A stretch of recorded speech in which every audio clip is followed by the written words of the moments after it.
আরে আমি রে বালান।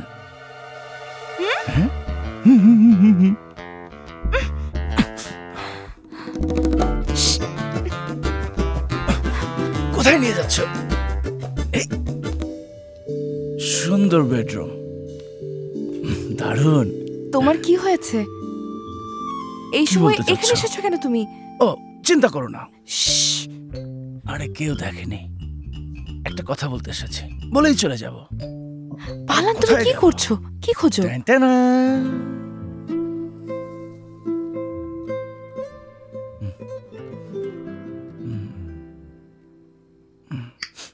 I love you. What? I love you. যখন থেকে ক্যামেরাটা খুঁজে পেয়েছি তখন থেকে তোমাকে খোঁজার জন্য আমি আর ওমর কত কি করেছি তোমার কোনো ধারণাই নেই। প্রথমে ব্যাপারটা টাইম পাস ছিল, কিন্তু অপ্রত্যাশিতভাবে তোমার সাথে দেখা হওয়ার পর তোমাকে না দেখে থাকতেই পারছে না। And I love you. Shila, dinner করতে এসো। আসছি।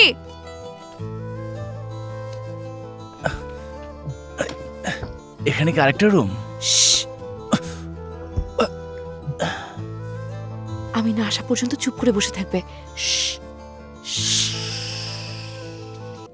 বালান, তুমি দারুণ একজন মানুষ। তোমার সাথে যে সময়গুলো কাটিয়েছি সবটুকু অনেক ভালো ছিল, because you are my friend. কখনো এর বেশি কিছু ভাবিনি আমি।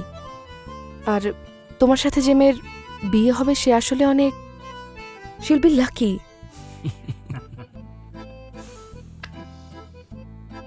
এসব কথা অনেক শুনেছি, আর শুনবো না। বলতে চাই আমাকে পছন্দ করে না, কিন্তু এটা সত্যি না। এর বাইরেও কিছু আছে, এটা বন্ধুত্বের থেকে অনেক বেশি। তুমি আমার সেন্স অফ হিউমার পছন্দ করো, আমার কেয়ার করা পছন্দ করো, কিন্তু তুমি আমাকে পছন্দ করো না।